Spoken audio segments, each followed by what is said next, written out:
All right. So far as we have been sculpting, we've been mostly using remesh, right? And so just as a reminder, basically what it allows us to do is it will allow us to basically combine shapes and remesh it, right? So for an example, let's say I wanted this dog to have wings, okay? What I could do is I'm going to use this elastic snake hook, okay? And you're going to see it's not going to work super well, but you'll get a rough idea. So I'm going to grab this and then I'm going to keep pulling. And what you're going to see is it gets to a point where there's just not enough geometry. What I can do is I can hit remesh and then that will remesh it. But another way of doing this is actually to do this. If you hit R, it's going to bring up this grid. I don't know why I went over there, but I hit R and this grid will pop up. And basically what this is, it's a preview of the size of the faces it's going to create. So I'm going to go like that, and then you'll see, okay, now if I hit Control R, it will apply that. You can see it's a bit kind of all over the place, but it will allow us to do that. I'm actually going to go in here and I'm going to take the adaptivity all the way down.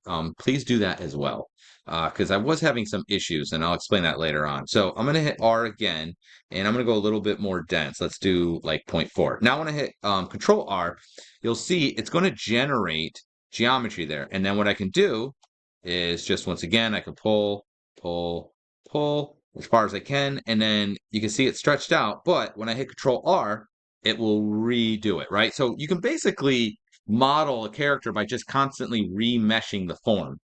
The problem with that is that it works okay for kind of broad forms like you're seeing here, but it doesn't work very well if I'm trying to get like detailed. And I did have some issue with this crashing. So I'm going to undo all that, get back to my original file here, or originally what I had. Okay. So what we're going to use instead is dynotopo. But like I said, I had some issues. I think because of these areas here, the geometry is actually it was crashing. So we're going to mesh this, but we're going to remesh it without the dynamic stuff on there, which is a little annoying. So I'm going to click on this as a starting and then click off and then go up here and it says, okay, 0.035. Okay. Take the adaptivity and just put that all the way down. And then we'll just hit remesh. And it's pretty close to what we had. You can see the ear is not as good. That was the main reason why, honestly, I even put the adaptivity on there. But we won't have those issues about it crashing, such as it was before. Okay. And I also don't have those weird pulls that we were seeing, those little hiccups. Okay. So once that's done, you remesh it so that it doesn't have the adaptivity on. We're going to go ahead and you're going to turn on dynotopo. And what it's saying is basically it's going to dynamically tessellate the model. And what that means is that like if you have any UVs or texturing or anything like that on there, you're going to lose it all, which is fine. We don't, and we're not trying to create that kind of model. So we're going to hit enable, and you're going to see this little checkbox. Now there are options here. Now, just like this thing had options, we were using the slider here. We can also do the same thing, but with hotkeys. So what I'm going to do is I'm going to use the snake hook again as an example here. Actually, I'm going to use a regular sculpt so you can see. I'm going to hit R, and then you're going to see this is the resolution of what it's going to sculpt. So I'm just using regular sculpt. Let's make it kind of broad. I'm going to go like that. Now watch when I go to sculpt on this. You're going to see it's got little hiccups here, but you're going to see that it basically makes that size resolution. Now, I'm going to get a little bit closer. I'm going to hit R, and I'm just going to R. Oh, for some reason, I accidentally undid dynotopo as well. Okay, so I'm going to hit R, and I'm going to make this much tighter. We'll go really tight. Now, watch this.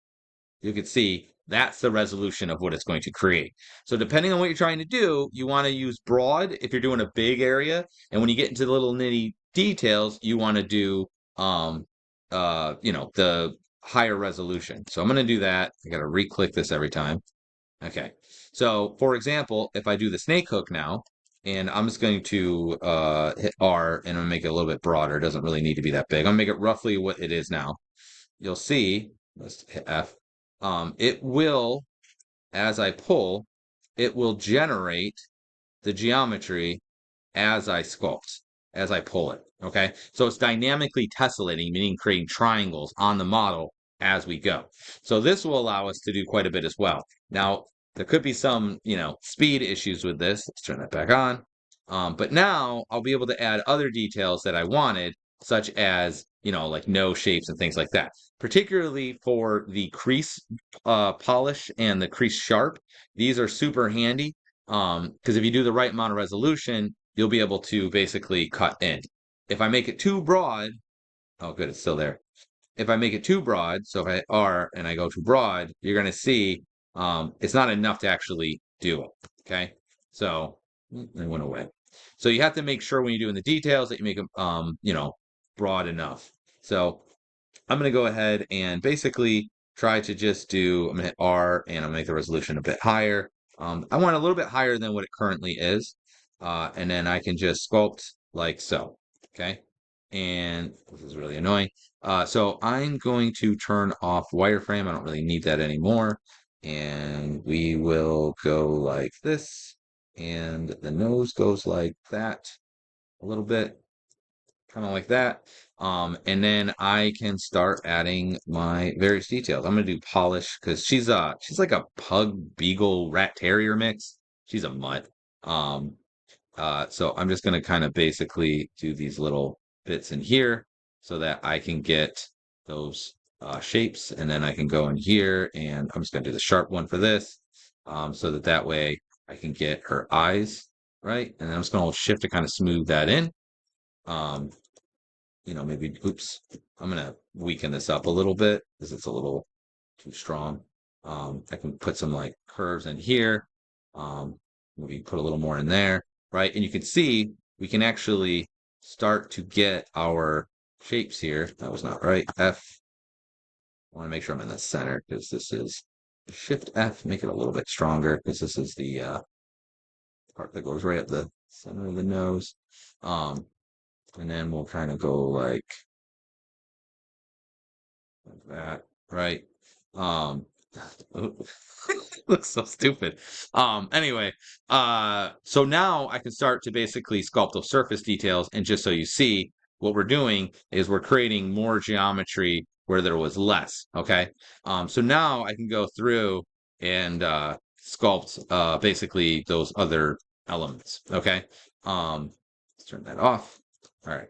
So I can, like everyone's like, oh, I wish this was a little more, had a little more, you know, definition. I can use this to try and like draw a crease there, and then I'll just smooth this out. And then I could put like a wrinkle in here. So we'll just do this, and then will make this a little bit smaller, and then I can kind of go like that, and then just kind of, well, too much smooth. I gotta fix that smooth again. Right? That kind of a thing. So basically, you can go through now and start adding your more of your details and such. Okay. So think about what you want your model to look like. I'm going to use like bulge for here to kind of expand this so it becomes like an eye. All right. And then maybe use this to do like a pupil. I had the polish one, I meant this one. Let's make this a little bit smaller. Because what we're going to do is we're going to 3D print these. This doesn't look like her at all.